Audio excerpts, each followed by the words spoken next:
호세아서 10장 1에서 15절까지 성경 큐티. 하나님의 심판에 대한 선지자의 경고. 1. 이스라엘은 열매 맺는 무성한 포도나무라 그 열매가 많을수록 재단을 많게 하며 그 땅이 번영할수록 주상을 아름답게 하도다. 2. 그들이 두 마음을 품었으니 이제 벌을 받을 것이라 하나님이 그 재단을 쳐서 깨뜨리시며 그 주상을 허시리라. 3. 그들이 이제 이르기를 우리가 여호와를 두려워하지 아니하므로 우리에게 왕이 없거니와 왕이 우리를 위하여 무엇을 하리요 하리로다. 4. 그들이 헛된 말을 내며 거짓 맹세로 언약을 세우니 그 재판이 밭지랑에 돋는 독초 같으리로다. 5. 사마리아 주민이 베다웬의 송아지로 말미암아 두려워할 것이라 그 백성이 슬퍼하며 그것을 기뻐하던 제사장들도 슬퍼하리니 이는 그의 영광이 떠나감이며. 6. 그 송아지는 아수르로 옮겨다가 예물로 야렙 왕에게 드리리니 에브라임은 수치를 받을 것이요 이스라엘은 자기들의 계책을 부끄러워할 것이며. 7. 사마리아 왕은 물 위에 있는 거품같이 멸망할 것이며. 8. 이스라엘의 죄곳 아웬의 산당은 파괴되어 가시와 찔레가 그 제단 위에 날 것이니 그때에 그들이 산더러 우리를 가리라 할 것이요 작은 산더러 우리 위에 무너지라 하리라. 이스라엘에게 징계를 선언하시다. 9. 이스라엘아, 네가 기브아 시대로부터 범죄하더니 지금까지 죄를 짓는구나. 그러니 범죄한 자손들에 대한 전쟁이 어찌 기브아에서 일어나지 않겠느냐. 10.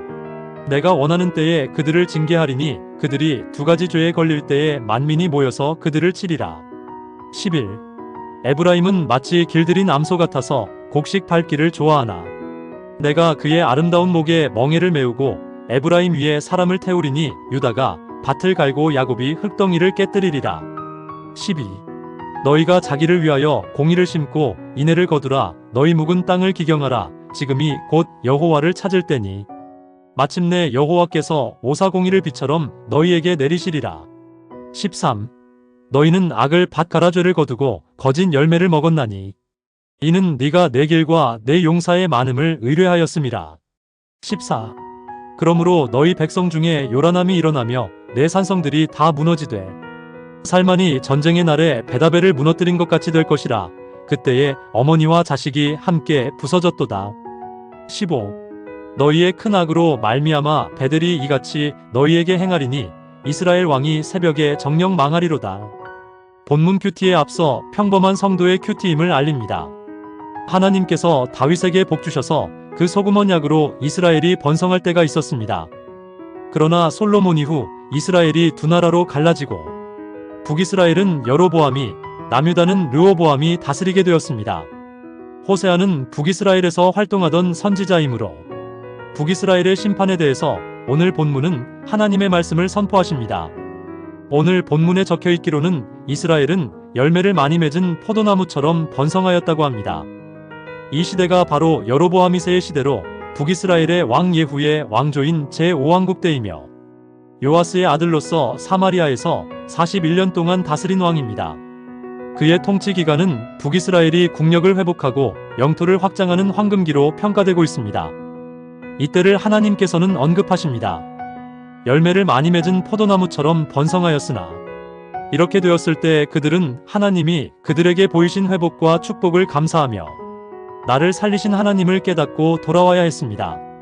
그러나 말씀은 적혀 있습니다. 그 땅이 번성할수록 주상은 더 아름다워졌다라고. 그들이 두 마음을 품었다고 말씀하십니다. 그러므로 하나님은 그 제단과 주상을 무너뜨리실 것입니다. 모래 위에 지은 집은 반드시 무너지게 되어 있습니다. 묵은 땅을 갈아엎고 나 여호와를 찾으라고 강하게 말씀하십니다. 그들에게 되돌이키라고 말씀하셨으나 이스라엘 백성들은 기브아 때처럼 죄를 범하고 하나님과 하나님의 말씀을 선포하는 선지자를 경외할 줄을 모릅니다. 오히려 핍박하고 조롱하기에 이릅니다. 그들의 두 마음은 바로 하나님을 떠난 것과 우상 숭배입니다. 그리고 하나님께 예배하는 것처럼 모양은 하였으나 그들이 번성하고 전성기가 되어 갈수록 제단을 많이 만들고 그 제단 주인은 잘 꾸며서 더욱 화려해지고 예쁘집니다. 그들은 그러한 제단을 예쁘게 꾸미는 것으로 그들이 예배를 하나님께 정성 들여서 올리고 있다고 스스로 착각합니다. 우상과 혼합되고 결합된 예배는 하나님께 예배를 드리는 것인지 금송아지에게 제사를 드리는 것인지 구별되지 않는 제사를 산당에서 드립니다. 하나님께서 그들에게 복을 주셨는데 그들은 하나님께 받은 복으로 아름다운 교회를 세우고 교회를 잘 꾸미고 교회를 잘 선전합니다.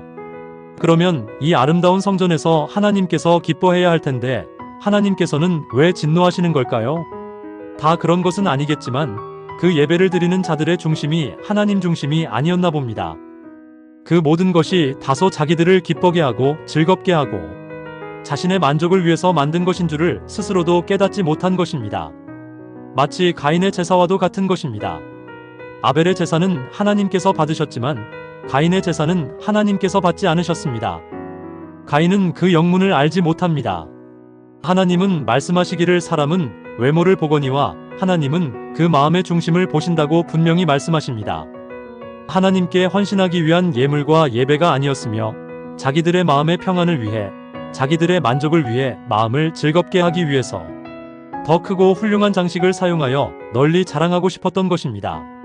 그 중심에 이스라엘 백성들이 넌지시 던지는 하나님께 드려지는 영적인 메시지는 무엇이었을까요? 나에게 이러한 축복을 지속시켜 주시고 자손이 잘되게 해주십사 하는 것일까요? 우리는 하나님께 영광을 올려드리기 위해서 지어진 존재입니다.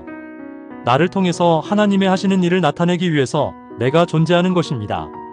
하나님은 우리가 부릴 수 있는 분이 아닙니다. 구하기만 하면 똑딱 응답해 주시는 분이 아니십니다. 하나님이 주시는 축복을 착각하여 나의 요술램프 속의 진이로 여기는 우를 범하지 말아야 합니다. 나를 통해서 복음이 흘러가기를 하나님은 원하십니다. 나를 통해서 예수님의 사랑이 흘러가기를 원하십니다. 나를 통해서 저 불쌍한 영혼들이 예수님을 알고 함께 천국 백성 될 수 있도록 나를 사용하시고 싶은 것이 삼위일체 하나님의 뜻입니다. 우리에게 유일한 복은 예수님을 영접하고 영생을 얻은 그것입니다. 세상의 것으로 풍성해진 것도 감사한 축복이지만 그 축복을 통해서 하나님의 뜻을 잘 드러내지 못하고 내 개인적인 권력으로 사용하는 일은 절대로 행해져서는 안 될 것입니다. 지금 내가 범한 교만이 있다면 이 시간 회개하기를 원합니다. 주님 주신 축복과 은사를 잘못 사용하였거나 헛되이 묵혀두었거나 하나님의 이름을 영광되이 하지 못하고 내 이름을 날리는데 내 유익을 위해 사용한 것이 생각나거든 이 시간 회개하기를 원합니다. 그리고 회개에 합당한 열매가 맺히기를 성령님께 간절히 기도하기를 원합니다. 하나님 아버지, 주신 축복과 은혜로 많이 가진 자가 되어 내 유익만을 위해 살지 않은 나를 되돌아보게 하소서. 내가 가진 것을 재능이든 은사든 물질적인 축복이든 나를 통해 흘려보내는 자가 되게 하소서. 예수님의 이름으로 기도드립니다. 아멘.